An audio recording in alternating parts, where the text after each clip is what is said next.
Howdy folks, today we're going to talk about something other than Dark Souls, albeit still in the same realm. And just a quick update, I'm going to start delving into other games than Dark Souls. I think it would be unhealthy for this channel to stick with one game, but I'm not stupid, I'm not going to start making video essays on some random bollocks. So if you like the content on this channel, consider giving the next few videos a lucky see, even if they're not about Dark Souls. I'd really appreciate that. And one last thing, YouTube seems to have been messing up again. For a lot of content creators, if you're not seeing my videos or any other content creators' videos, make sure you hit that little bell icon so you get notified when they upload. It's, I don't know, it's frustrating. That's pretty much the only thing I have to say about that. It's just annoying.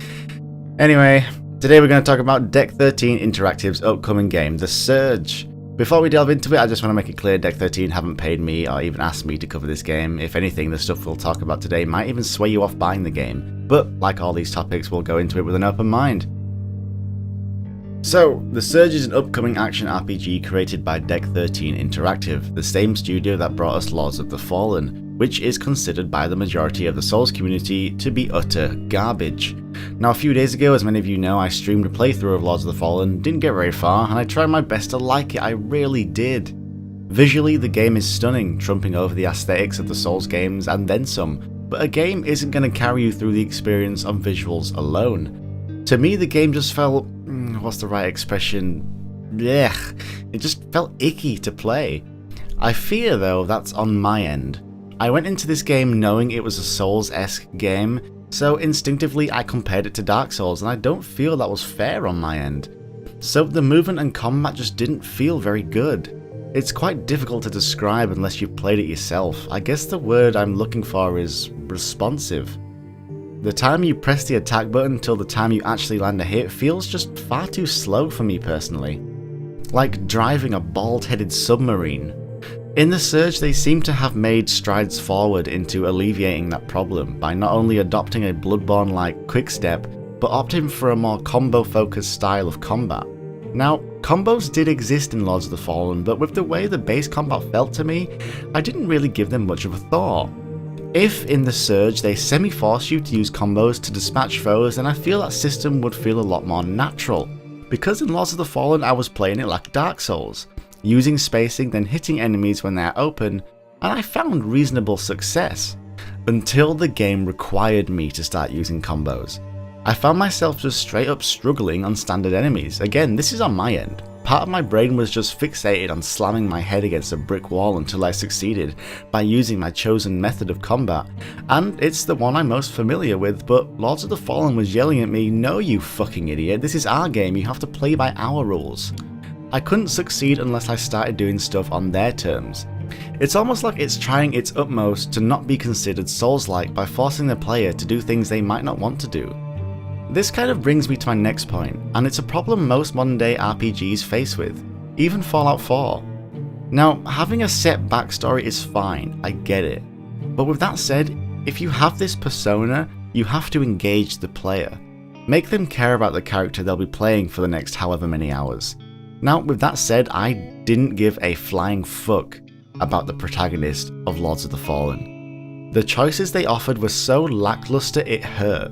Unfortunately, they seem to have gone with a similar approach in The Surge, having this pre-made character. I honestly hope they add depth to this gentleman. Maybe it's the inner roleplayer in me, but I have so much more incentive to carry on the journey when I'm invested into the character that I'm playing. A system I like is the XP banking system which they have kept in The Surge. This rewards players for not spending their gathered experience by making it so the longer you hold onto your acquired XP, the more XP you'll gain from enemies. This kind of adds that element of risk versus reward. You could store all your XP at the start of the game and struggle on through, but when you've accumulated a large pot of experience, you'll then spend it all to become insanely powerful. Like I said, I quite like this mechanic, although most people I think will just spend their XP when they get it, but it's always nice to have multiple options. Speaking of multiple options, The Surge looks like it's going to have shortcuts similar to how Dark Souls 2 shortcuts were, where you get towards the end of the zone, you'll open a path towards the start of the zone. It's not on the same scale as Dark Souls 1, it's nice to see them take inspiration from the positive aspects of the Souls world design. Now again, shortcuts were in Lords of the Fallen but acted on a smaller scale. The world, especially the starting zone, was very compact and layered. making shortcuts feel natural and realistic. The problem I had with the shortcuts is they didn't really make much sense and kind of felt pointless. Okay, that was cool, I guess. Now let me waddle over to where I actually want to go. I want to talk about the setting real quick. It is a sci-fi setting, obviously, looking like it's taking some serious inspiration from Elysium, which, you know, looks really cool. Not only that, but adding the ability to chop people's limbs off so you can get that part of the mech suit is just like what I wanted in a previous video. That mechanic looks amazing, and the fact you can target body parts to do damage to certain limbs looks really cool as well. And I think would be awesome in PvP, but alas, I don't think the Surge has any online element attached to it. But with that said, this is the inner cynic in me. The Dark Souls community has talked about a sci-fi Souls-like for a long time. It's pretty high up on the wish list for the community. What I'm afraid is that Deck 13 has seen this and they want to cash in on the hype train.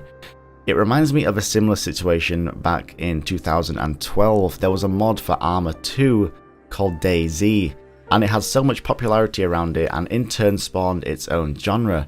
But there was another game that wanted to cash in on its success quickly, and that was the War Z. And me personally thought it was a piece of shit.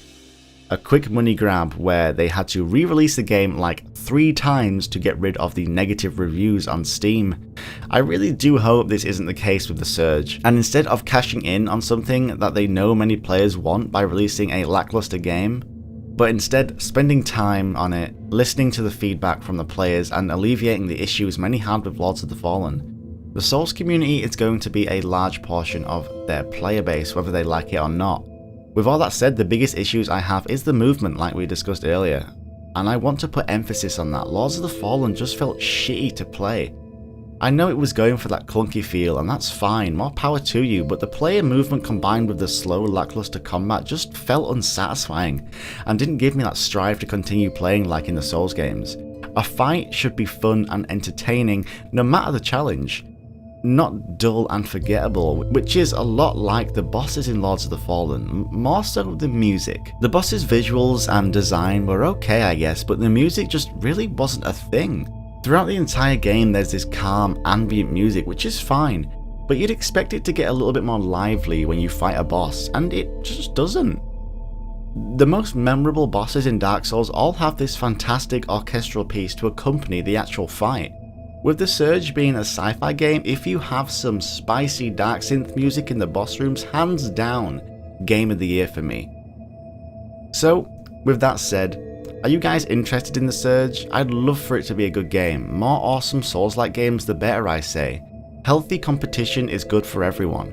We get great games and developers try to one-up each other by making their games better. With that said, Deck 13, if you're listening, feel free to send me a review copy when the game's done. Right dudes, that's going to be it for this video. Like I said, I'm curious as to what your folks' opinion on the Surge is. Are you going to give this one a miss? Are you going to give it a chance? Let me know down below. And as always, take care everyone, be good to one another, and thank you so much for watching.